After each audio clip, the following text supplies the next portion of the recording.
ನಮಸ್ತೆ ಸ್ನೇಹಿತರೆ, ನಾನು ನಿಮ್ಮ ಪ್ರವೀಣ್. ಗುರುಭಕ್ತಿ ಯೂಟ್ಯೂಬ್ ಚಾನಲ್ಗೆ ಸ್ವಾಗತ ಸುಸ್ವಾಗತ. ನಾವು ನಕ್ಷತ್ರಗಳ ಸೀರೀಸ್ ನೋಡ್ತಾ ಇದ್ದೀವಿ. ಯಾವ ನಕ್ಷತ್ರದವರು ಯಾವ ಒಂದು ಪರ್ಮನೆಂಟ್ ಪರಿಹಾರವನ್ನು ಮಾಡಿಕೊಂಡು ತಮ್ಮ ಜೀವನದಲ್ಲಿ ಅಭಿವೃದ್ಧಿಯನ್ನು ಕಾಣಬಹುದು ಅಲ್ವಾ. ಆ ಪರಿಹಾರ ಮಾಡಿ, ಈ ಪರಿಹಾರ ಮಾಡಿ, ಅದು ಮಾಡಿ, ಇದು ಮಾಡಿ ಅನ್ನೋದಕ್ಕಿಂತ ಯಾವುದಾದ್ರು ಒಂದು ಪರಿಹಾರವನ್ನು ಮಾಡಿಕೊಂಡು ನಮ್ಮ ಲೈಫಲ್ಲಿ ನಾವು ಬದಲಾವಣೆಯನ್ನು ಏನಾದರೂ ತರಬಹುದಾ ಅಂದರೆ ಖಂಡಿತವಾಗ್ಲೂ ತರ್ಬೋದು.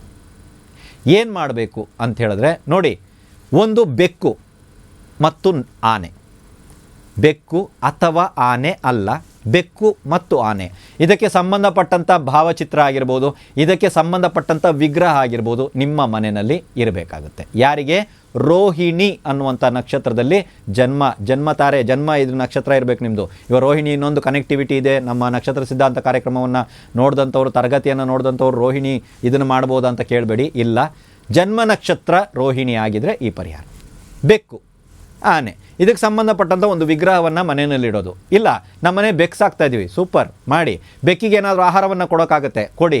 ಆನೆಗೆ ನಾನು ಹೋದಾಗ ಏನಾದರೂ ಒಂದು ಆಹಾರವನ್ನು ಕೊಡ್ತೀನಿ. ಹೋದಾಗ ಹುಡ್ಕೊಂಡು ಹೋಗಬೇಡಿ, ಹೋದಾಗ ಸಿಕ್ಕಿದಾಗ ನಾನು ಮಾಡ್ತೀನಿ, ಮಾಡಿ. ತುಂಬ ಒಳ್ಳೆಯದು. ಪ್ರತಿದಿನ ಭೂಮಿ ತಾಯಿಗೆ ನಮಸ್ಕಾರ ಮಾಡದೆ ನೀವು ಯಾವ ಕೆಲಸವನ್ನು ಮಾಡೋ ಹಾಗಿಲ್ಲ.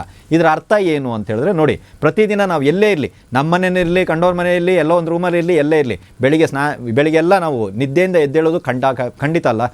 ಸೊ ಎದ್ದಾಗ ಆ ಭೂಮಿ ತಾಯಿಗೊಂದು ನಮಸ್ಕಾರ ಮಾಡೋದು, ಇಷ್ಟೇ. ಈ ರೋಹಿಣಿ ನಕ್ಷತ್ರದವರು ಇದನ್ನು ಮಾಡ್ಬೋದು. ಮತ್ತು ಅತಿ ಹೆಚ್ಚಾಗಿ ಅಥವಾ ಯಾವಾಗೆಲ್ಲ ನಿಮಗೆ ಸಮಯ ಸಿಗುತ್ತೆ ಆವಾಗೆಲ್ಲರಿಗೂ ಮಂಗಳಾಮುಖಿಯರ ಒಂದು ಸೇವೆಯನ್ನು ಮಾಡುವಂಥ ಅವಕಾಶ ನಿಮಗೆ ಸಿಕ್ಕಿದ್ರೆ ಖಂಡಿತವಾಗಲೂ ಅದನ್ನು ಮಾಡಿ. ನೋಡಿ, ಕೆಲವೊಂದು ಕಡೆ ಮಂಗಳಾಮುಖಿಯನ್ನು ನೋಡಿದಾಗ ನಾವು 5 ರೂಪಾಯಿ 10 ರೂಪಾಯಿ ಇತ್ಯಾದಿಗಳನ್ನ ಕೊಟ್ಟು ಆಶೀರ್ವಾದ ಇತ್ಯಾದಿಗಳನ್ನ ಪಡ್ಕೊಂಡು ಹೋಗ್ತೀವಿ. ರೋಹಿಣಿ ನಕ್ಷತ್ರದವರಿಗೆ ಇದು ತುಂಬ ಚೆನ್ನಾಗಿ ವರ್ಕೌಟ್ ಆಗುತ್ತೆ. ಒಂದು. ಎರಡನೇದು, ನನ್ನ ಕಡೆಯಿಂದ ನೀವೇನಾದರೂ ಹೊಸದಾಗಿ ಏನಾದರೂ ಹೇಳ್ತೀರಾ ಅಂದರೆ ಖಂಡಿತವಾಗಲೂ ಮಂಗಳಾಮುಖಿಯರಿಗೆ ಬೇಕಾಗುವಂಥ ಸಾಮಗ್ರಿಗಳು ಅಂದರೆ ರೇಷನ್, ಒಂದು ತಿಂಗಳಿಗೆ ಏನಾದರೂ ಒಂದು ರೇಷನ್ ಅಂತ ಬರ್ತದಲ್ಲ, ಆ ರೇಷನ್ನ ತಗೊಂಡು ರೋಹಿಣಿ ನಕ್ಷತ್ರದವರು ಹೋಗಿ ಅವರಿಗೆ ಕೊಟ್ಟು ಅವರ ಒಂದು ಪಾದಸ್ಪರ್ಶ ಮಾಡಿ, ಅಥವಾ ಅವರಿಂದ ಪಾದಸ್ಪರ್ಶ ಎಲ್ಲ ಮಾಡಬೇಡಿ ಅಂತ ಹೇಳಿದ್ರೆ ಪರವಾಗಿಲ್ಲ, ದೂರದಿಂದಾರು ಅವರ ಆಶೀರ್ವಾದವನ್ನು ಪಡ್ಕೊಂಡು ಬನ್ನಿ. ನಿಮ್ಮ ಜೀವನದಲ್ಲಿ ಪರ್ಮನೆಂಟ್ ಸೊಲ್ಯೂಷನ್ ಇದು, ಪರ್ಮನೆಂಟ್ ಪರಿಹಾರ. ಒಂದು ದೀಪಾವಳಿ ಬಂತು, ಒಂದು ನವರಾತ್ರಿ ಬಂತು, ಒಂದು ಪೂಜೆ ಹೋಮ ಹವನ ಏನೋ ನಡೀತಾ ಇದೆ, ಇಂಥ ದಿನಗಳಲ್ಲಿ ಮಾಡಿ ನೋಡಿ.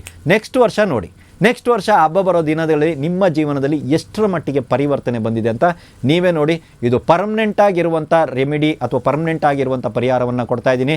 ಪರ್ಮನೆಂಟಾಗಿ ಇದನ್ನು ಮಾಡ್ಕೊಂಡು ಹೋಗಿ, ನಿಮ್ಮ ಜೀವನದಲ್ಲೂ ಕೂಡ ಬದಲಾವಣೆಗಳು ಬರಲಿ. ಮುಂದಿನ ನಕ್ಷತ್ರದೊಂದಿಗೆ ಮತ್ತೊಂದು ವಿಡಿಯೋದಲ್ಲಿ ನಾನು ನಿಮ್ಮನ್ನು ಭೇಟಿ ಆಗ್ತೀನಿ. ಎಲ್ರಿಗೂ ಒಳ್ಳೆಯದಾಗಲಿ.